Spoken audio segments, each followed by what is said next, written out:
بسم اللہ الرحمن الرحیم۔ ماہ رمضان المبارک ختم ہونے سے پہلے سب لوگوں نے صرف 41 بار یہ الفاظ پڑھنے ہیں۔ عید آنے سے پہلے اللہ پاک آپ کو کروڑوں روپے دے دے گا، بے شک آزما لو۔ محترم ناظرین، ماہ رمضان کے آخری ایام کا بہت ہی طاقتور وظیفہ ہے، اس تسبیح کو کسی صورت مت چھوڑیے گا۔ محترم ناظرین، یہ دن بہت ہی اہم ہے، آپ نے اس کی 41 مرتبہ تسبیح پڑھنی ہے۔ اچانک ہی آپ کو اتنی دولت ملنا شروع ہو جائے گی، آپ خود حیران رہ جائیں گے۔ یہ عمل ضائع نہ کیجیے گا، یہ عمل ضروری اور بہت اہم ہے۔ ماہ رمضان میں یہ تسبیح ہر مشکل و پریشانی کا حل ہے۔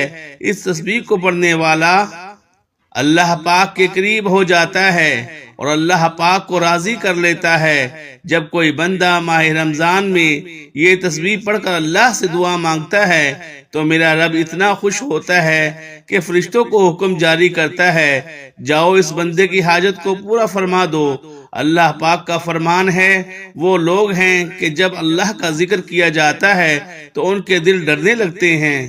جو مصیبتیں انہیں پہنچتی ہیں ان پر صبر کرتے ہیں اور جو کچھ ہم نے انہیں عطا فرمایا ہے اس میں سے خرچ کرتے ہیں۔ یہ برکتوں والا مہینہ ہے، انشاءاللہ اللہ پاک آپ کے اوپر خصوصی رحمت کریں گے، آپ کو بے پناہ دولت سے نوازیں گے۔ آپ کے جو بھی مسائل ہیں، دولت کو لے کر آپ نے اپنا گھر لینا ہے یا آپ یہ چاہتے ہیں کہ میرا عالی شان گھر ہو، گھر تو آپ کے پاس ہے، چھوٹا ہے لیکن آپ چاہتے ہیں اور بڑا گھر ہو، انشاءاللہ اس عمل کی برکت سے اللہ پاک آپ کو گھر سے بھی نوازیں گے۔ آپ کے پاس پیسوں کی کمی ہے، آپ نے کسی کا قرض دینا ہے، آپ پریشان ہو چکے ہو، آپ کے پاس پیسے ہوتے ہیں لیکن پورے ہوتے ہیں، اپنے گھر کا خرچہ بھی چلانا ہے، آپ اس پریشانی میں ہو کہ پتہ نہیں اب قرض کیسے اترے گا، انشاءاللہ اس عمل کو کر لیجئے، آپ کا قرض بھی اتر جائے گا۔ آپ نے اپنی اولاد کی شادی کرنی ہے، آپ بیماری میں مبتلا ہو چکے ہو، آپ اچھے ڈاکٹر کو نہیں چیک کروا پا رہے ہیں، آپ نے اپنی بیماری کا علاج کروانا ہے۔ مختصر یہ ہے، دولت کو لے کر آپ کے جو بھی مسائل ہیں انشاءاللہ اللہ پاک کے حکم سے وہ حل ہو جائیں گے۔ اللہ پاک آپ کو بے پناہ دولت سے نوازیں گے، اللہ پاک اپنے غیبی خزانوں سے آپ کو دولت سے نواز دیں گے۔ اللہ پاک آپ کے خزانوں میں کمی نہیں ہے، اللہ پاک جس کو چاہے دولت سے نواز دے، بھلے ہی وہ غیبی مدد کرے، اللہ پاک سے کوئی پوچھنے والا نہیں ہے۔ آپ یقین کے ساتھ اس عمل کو کر لیجئے، انشاءاللہ اللہ پاک کے حکم سے آپ کو اتنی دولت ملے گی آپ خود حیران رہ جائیں گے۔ جب آپ اس عمل کو کرو گے تو پھر اس کی برکتیں دیکھو گے۔ ناظرین، وظیفہ بتانے سے پہلے حدیث پاک سن لیں۔ ماہ رمضان میں صدقہ کی بڑی فضیلت ہے۔ حضرت عبداللہ بن عباس رضی اللہ تعالی عنہ نے اہل بصرہ کو صدقہ فطرہ کے بارے میں بتایا کہ کھجور اور جووں اور گندم کے نصف دی جائے، اور یہ صحیح بخاری صفحہ نمبر 205 جلد نمبر 1 میں ہے کہ حضرت امیر معاویہ رضی اللہ تعالی عنہ اپنے دور حکومت میں ایک دفعہ شام سے مدینہ منورہ تشریف لائے اور گندم کی آمدنی ہوئی تو انہوں نے فرمایا، میں سمجھتا ہوں کہ اس کا ایک مد سے اناج کے 2 مد کے برابر ہے، یعنی گندم کا نصف سادہ قیمت اور دوسرے اناج کے برابر ہے۔ صدقہ فطر کے مستحق وہی لوگ ہیں جو زکوٰۃ کے مستحق ہیں۔ قرآن مجید میں ارشاد خداوندی ہے، صدقات تو حق ہے صرف غریبوں اور محتاجوں کا، اور ان صدقات پر متعین کارکنوں کا، اور جن کے دل جوئی کرتا ہے ان غلاموں کی گردن چھڑانے میں اور قرض داروں کے قرض میں اور اللہ کے راستے میں اور مسافروں میں، یہ حکم اللہ کی طرف سے مقرر ہے۔ سورہ توبہ آیت نمبر 60۔ اس ماہ رمضان میں اللہ سے تمام گناہوں کی بخشش مانگتا ہوں یا مانگتی ہوں جو میرا رب ہے، اور اسی کی طرف رجوع کرتا ہوں یا کرتی ہوں۔ تیسرا اشارہ نجات کا ہے، اے اللہ بے شک تو معاف کرنے والا ہے، معاف کرنے کو پسند کرتا ہے، ہمیں معاف فرما کر۔ اس کے ساتھ کثرت سے رسول اللہ صلی اللہ علیہ وآلہ وسلم نے فرمایا، روزہ اور قرآن بندے کی شفاعت کرتے ہیں، یعنی قیامت کے دن کریں گے۔ روزہ کہتا ہے، اے رب میں نے اس کو دن بھر کھانے پینے سے اور دیگر خواہشات سے روکے رکھا، لہٰذا اس کے حق میں میری شفاعت قبول فرمائیے۔ اور قرآن کہتا ہے کہ میں نے اس کو رات کی نیند سے محروم رکھا کہ رات کی نماز میں قرآن کی تلاوت کرتا تھا، لہٰذا اس کے حق میں میری شفاعت قبول فرمائیے۔ چنانچہ دونوں کی شفاعت قبول کی جاتی ہے۔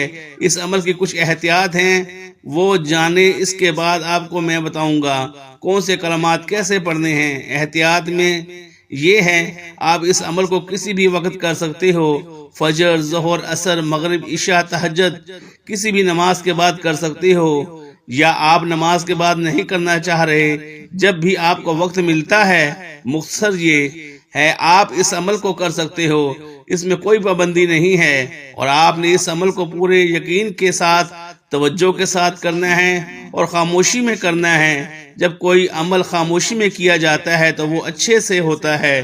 جب کوئی کام آپ شور میں کرتے ہو، یہ وظیفہ اگر آپ شور میں کرو گے تو آپ کے ذہن میں طرح طرح کی آوازیں آنے لگیں گی، آپ بھٹکتے ہیں، پھر توجہ بھی کم ہو جاتی ہے۔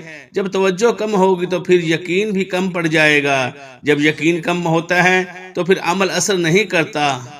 تو اس لیے اپنی پوری توجہ کے ساتھ، یقین کے ساتھ اس عمل کو کرنا ہے۔ مرد، عورت، بچہ، بوڑھا، کوئی بھی اس عمل کو کر سکتا ہے، اس میں بھی کوئی پابندی نہیں ہے۔ عورتیں اس کو خاص ایام میں بھی کر سکتی ہیں، اس میں بھی کوئی پابندی نہیں ہے، اور اس عمل کو کہیں بھی بیٹھ کر کیا جا سکتا ہے۔ مصلی کے اوپر بیٹھ کر کر لیں، بیڈ، کرسی، چارپائی، کہیں بھی بیٹھ کر آپ اس عمل کو کر سکتے ہو۔ بس بات ہوتی ہے نیت کی۔ اللہ پاک انسان کی یہ نیت دیکھتے ہیں، یہ کیسے پڑھ رہا ہے۔ مقصد یہ ہے کہ آپ کہیں بھی بیٹھ کر اس عمل کو کر سکتے ہو۔ اگر آپ پہلے کوئی تسبیح کرتے ہو، کوئی وظیفہ کرتے ہو، کوئی عمل کرتے ہو، اس کے فوراً بعد اس عمل کو کیا جا سکتا ہے، اس میں بھی کوئی پابندی نہیں ہے۔ اگر آپ کے ذہن میں یہ وہم ہے، یہ شک ہے، تو اس کو نکال لیجئے۔ ایک دن میں بھلے ہی آپ جتنے وظائف کر لو، اس سے کوئی نقصان نہیں ہوتا، بلکہ آپ کو فائدہ ہی فائدہ ہے۔ وظیفے سے پہلے درود پاک پڑھتے ہیں۔ درود پاک آپ نے صرف 11 بار پڑھنا ہے، آپ صلی اللہ علیہ وآلہ وسلم کی ذات پر۔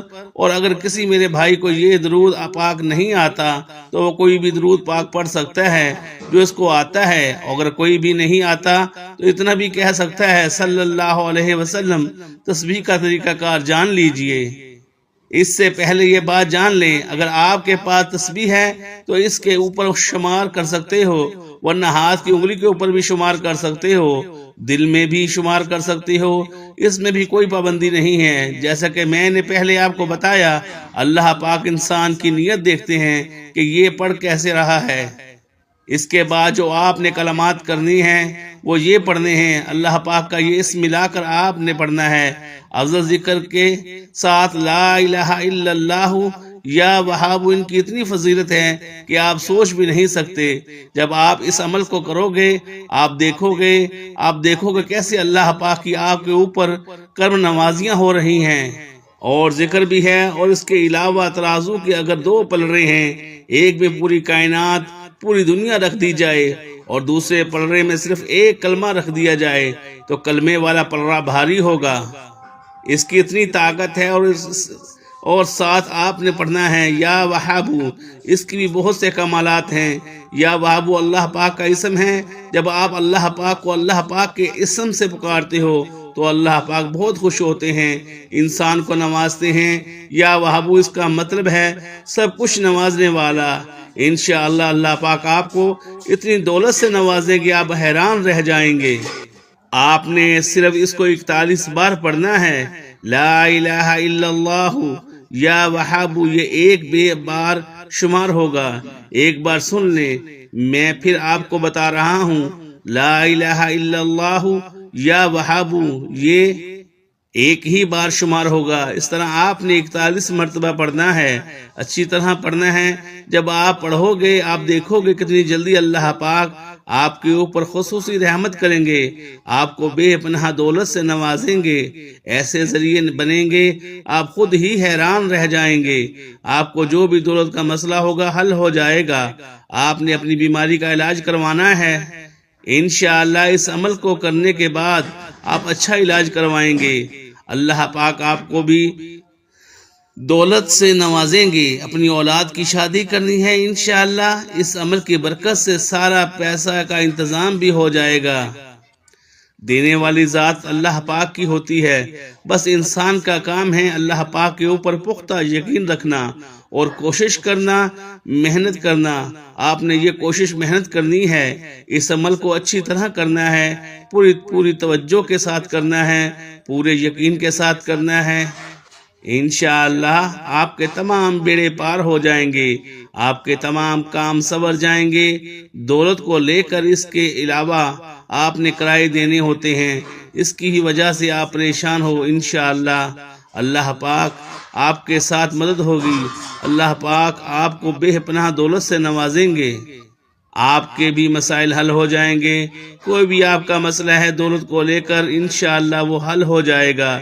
اس کے بعد آپ کہیں گے اللہ اکبر، اللہ سب سے بڑا ہے، بے شک اللہ پاک کی ذات ہی ہمیں نوازتی ہے۔ چلتے پھرتے اٹھتے بیٹھتے انسان کو چاہیے اللہ پاک کا ذکر کرتا رہے، لیکن یہ وظیفے کا حصہ ہے، آپ نے ایک بار لازمی کہنا ہے اللہ اکبر، اللہ سب سے بڑا ہے۔ اس کے بعد پھر آپ درود پاک پڑھیں گے، 11 بار آپ نے درود پاک پڑھنا ہے آپ صلی اللہ علیہ وآلہ وسلم کی ذات پر۔ اور جیسا کہ میں نے اوپر بتایا، کوئی اتنا بھی کہہ سکتا ہے صلی اللہ علیہ وسلم۔ اس کے بعد آپ نے دعا کرنی ہے، یا اللہ دولت سے نواز دے جس سے میری زندگی میں آسانی آ سکیں۔ اے اللہ مجھے اتنی دولت سے نواز دے کہ میں تیری راہ میں خرچ کر سکوں، مجھے نفع بخش دولت سے نواز دے۔ اسی طرح آپ نے اچھی طرح اللہ پاک سے دعائیں بھی کرنی ہیں۔ اس کے بعد اجازت عام ہے، کوئی بھی میرا بھائی بہن بیٹی اس عمل کو کر سکتی ہے، اس میں کوئی پابندی نہیں ہے، اور آپ کو ثواب بھی ملتا ہے جب آپ عربی کلمات پڑھتے ہو۔ اس کے بعد ایک اہم بات، آپ نے اس عمل کو اپنے پیاروں کے ساتھ بھی شیئر کرنا ہے۔ جب آپ دوسروں کے ساتھ شیئر کرو گے، ان کی زندگی میں آسانیاں آئیں گی اس عمل سے، تو اللہ پاک آپ کی زندگی میں آسانیاں لائے گا، کیونکہ اللہ پاک فرماتے ہیں جو میرے بندے کے لیے آسانیاں پیدا کرے میں اس کے لیے آسانیاں پیدا کروں گا۔ تو میں نے اس عمل کو بڑی اچھی طرح سمجھایا ہے، آپ نے بھی اس عمل کو اچھی طرح سمجھ کر کرنا ہے تاکہ آپ کو فائدہ ہو سکے۔ تمام دوستوں سے گزارش ہے کہ کمنٹ میں اللہ تعالیٰ کے 99 ناموں میں سے ایک نام ضرور لکھیں۔ تو اب تک کے لیے اتنا ہی، اللہ حافظ۔ اللہ میرا اور آپ کا اور تمام دوست احباب کا حامی و ناصر ہو۔ جزاک اللہ خیرہ۔